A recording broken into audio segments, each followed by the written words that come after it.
গ্ৰহ নক্ষত্ৰৰ গতি অনুযায়ী 12 ৰাশিৰ বাবে আপোনাৰ ডিচেম্বৰ মাহটো কেনেকুৱা যাব আমি এই ভিডিঅ'টোৰ জৰিয়তে জানিম। কিন্তু আজি মই 3টা ৰাশিৰহে আপোনালোকৰ ৰাশিফল দিম ডিচেম্বৰ মাহৰ। আহক এতিয়া জানো ডিচেম্বৰ মাহটো আপোনালোকৰ স্বাস্থ্য, ব্যৱসায়, কেৰিয়াৰ ইত্যাদি, প্ৰেমৰ সম্পৰ্ক ইত্যাদিত কেনেকুৱা যাব এই ভিডিঅ'টোৰ জৰিয়তে জানিবলৈ সক্ষম হ'ব। এই ভিডিঅ'টোৰ জৰিয়তে মই আপোনালোকক কৰ্কট, সিংহ আৰু কন্যা ৰাশিৰ বিষয়ে দিবলৈ যত্ন কৰিছোঁ। গতিকে আহক ভিডিঅ'টো আৰম্ভ কৰোঁ। কৰ্কট ৰাশি। ডিচেম্বৰ মাহত কৰ্কট ৰাশিৰ লোকৰ বাবে মিশ্ৰিত ফলাফলৰ ফল পাব।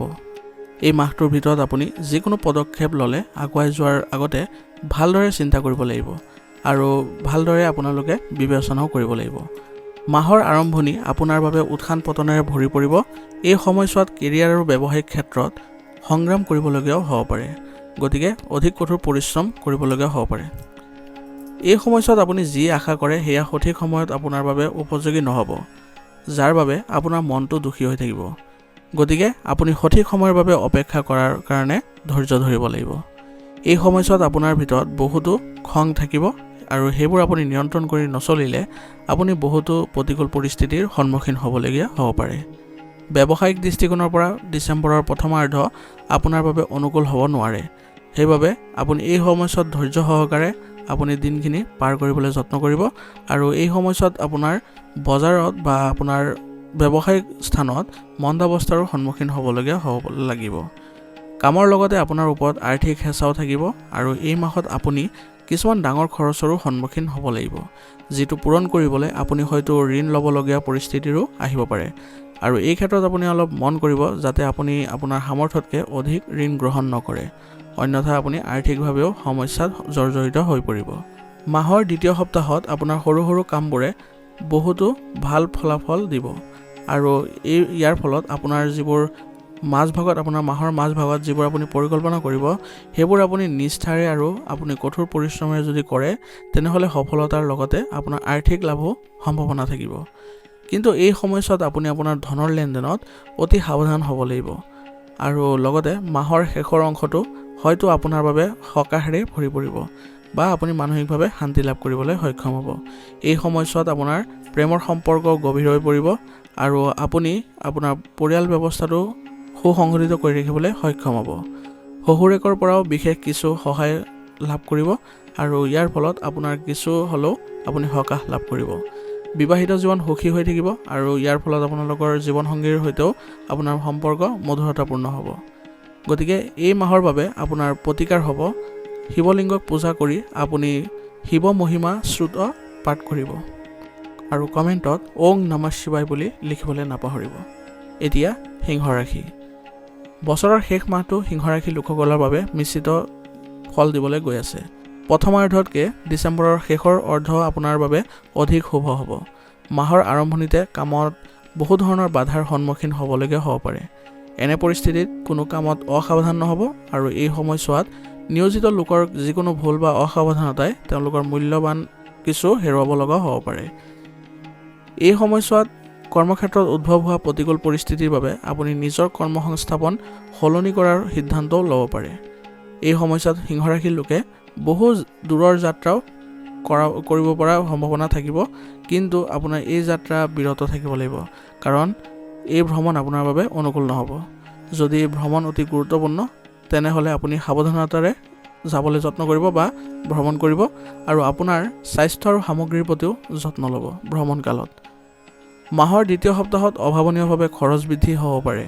গতিকে মাহৰ মাজভাগত যদি আপুনি পৰিকল্পিতভাৱে কাম নকৰে তেনেহ'লে কেৱল কেৰিয়াৰত নহয় ব্যৱসায়তো আপুনি বৃহৎ লোকচানৰ সন্মুখীন হ'বলগীয়া হ'ব পাৰে। এই সময়ছোৱাত সিংহ ৰাশিৰ লোকসকলে এলাহ আৰু অহংকাৰ পৰিত্যাগ কৰিব লাগিব, অন্যথা তেওঁলোকে বহু ক্ষেত্ৰত সমস্যা পাব। ডিচেম্বৰ মাহৰ দ্বিতীয়াৰ্ধত আপুনি আপোনাৰ বুদ্ধিমত্তা আৰু বিবেচনাৰে ব্যৱসায়ত আকাংক্ষিত ভাল ফল লাভ কৰিব বা ধন উপাৰ্জন কৰিবলৈ সক্ষম হ'ব। এই সময়ছোৱাত আপোনাৰ শুভকামনাই কাম কৰিব আৰু কেৱল বাহিৰতেই নহয় ঘৰৰ ভিতৰৰ পৰাও পৰিয়ালৰ সদস্যৰ পৰা পূৰ্ণ সহযোগিতা আৰু সহায় লাভ কৰি থাকিব। প্ৰেমৰ সম্পৰ্কত অপ্ৰয়োজনীয়ভাৱে গৌৰৱ নকৰিব আৰু প্ৰেমৰ সংগীৰ অনুভৱক সন্মান কৰিবলৈ যত্ন কৰিব, অন্যথা আপোনালোকৰ মাজত কিছু দূৰত্বৰ সৃষ্টি হ'ব পাৰে। বৈবাহিক সম্পৰ্কত সুখদায়ক পৰিৱেশৰ সৃষ্টি হ'ব আৰু ইয়াৰ ফলত ঘৰৰ পৰিৱেশো ইতিবাচক হৈ থাকিব। আৰু পৰিয়ালৰ সকলো সদস্যৰ লগতে আপুনি কোনো মনোৰঞ্জনমূলক অনুষ্ঠান বা ক'ৰবালৈ যোৱাৰো পৰিকল্পনা কৰিব পাৰে আৰু ইয়াৰ ফলত আপোনালোকৰ সকলোৰে মাজত ঘনিষ্ঠতাও বৃদ্ধি পাব। এই মাহৰ বাবে আপোনাৰ প্ৰতিকাৰ হ'ব ভগৱান শ্ৰী বিষ্ণুক পূজা কৰি নিতৌ নাৰায়ণ কৱচ পাঠ কৰিব আৰু কমেণ্টত ওং নমঃ শিৱায় বুলি লিখিবলৈ নাপাহৰিব। ধন্যবাদ। এতিয়া কন্যা ৰাশি। ডিচেম্বৰ মাহৰ আৰম্ভণি কন্যা ৰাশিৰ লোকসকলৰ বাবে মহান হ'বলৈ গৈ আছে। মাহৰ আৰম্ভণিতে আপুনি ভাগ্যৰ সম্পূৰ্ণ সমৰ্থন দেখিব। যি কামেই নকৰক কিয় তাত আপুনি সফলতা আৰু লাভ দেখা পাব। কন্যা ৰাশিৰ লোকসকলে ডিচেম্বৰ মাহৰ প্ৰথমাৰ্ধত নিজৰ গুৰুত্বপূৰ্ণ কাম কৰা উচিত, কাৰণ শেষৰ অৰ্ধত আপোনাৰ ভাগ্যৰ গ্ৰহবোৰে আপোনাৰ পক্ষত নাথাকিব। মাহৰ প্ৰথমাৰ্ধত কোনো পৰিকল্পনা বা ব্যৱসায়ত আবদ্ধ হৈ থকা আপোনাৰ ধন অভাৱনীয়ভাৱে মুকলি কৰি দিবলৈ সক্ষম হ'ব আৰু এই সময়ছোৱাত বজাৰত আপোনাৰ বিশ্বাসযোগ্যতাও বৃদ্ধি পাব। বহিৰাজ্যৰ সৈতে জড়িত কাম কৰা লোকসকলৰ বাবে এই সময়ত অতি শুভ আৰু উপকাৰী বুলি প্ৰমাণিত হ'ব। দীৰ্ঘদিন ধৰি নিবনুৱা হৈ থকা যুৱক যুৱতীসকলে বা লোকসকলে এই সময়ছোৱাত আকাংক্ষিত কৰ্মসংস্থাপনো লাভ কৰিবলৈ সম্ভাৱনা থাকিব। গতিকে অলপ চেষ্টা কৰিলে আপোনালোকে এইবোৰ ক্ষেত্ৰত সফল হ'ব। একে সময়তে ইতিমধ্যে কাম কৰা লোকসকলে নিজৰ কৰ্মক্ষেত্ৰত অনুকূল হৈ থাকিব। জ্যেষ্ঠসকলেও আপোনাৰ কামৰ শলাগ ল'ব আৰু আপোনাৰ পদ আৰু দায়িত্ব বৃদ্ধি পাব।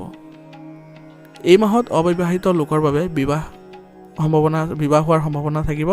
আনহাতে ইতিমধ্যে বিবাহিত লোকে সন্তান জন্ম দিয়াৰো সুখ পাব পাৰে বা তেওঁলোকে এই সন্তান জন্ম দিয়াৰ ভাল খবৰ পাব পাৰে।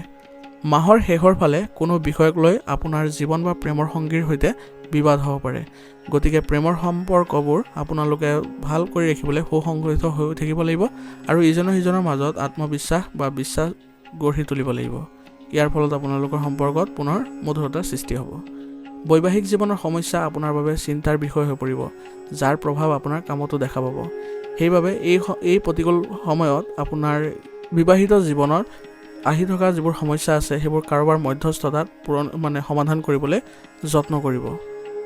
কন্যা ৰাশিৰ লোকসকলে এই প্ৰতিকূল সময়ছোৱাত লোকচানৰ পৰা হাত সাৰিবলৈ হ'লে খং আৰু তৰ্ক বিতৰ্ক এৰাই চলিব লাগিব, অন্যথা আপুনি আৰু অধিক সমস্যাত জৰ্জৰিত হৈ পৰিব।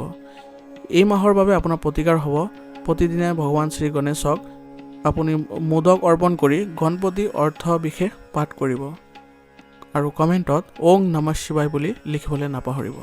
ধন্যবাদ। আজিৰ ভিডিঅ'টো এইখিনিতে সমাপ্ত কৰিছোঁ। আগলৈ মই আৰু বাকী ৰাশিখিনিও দিম।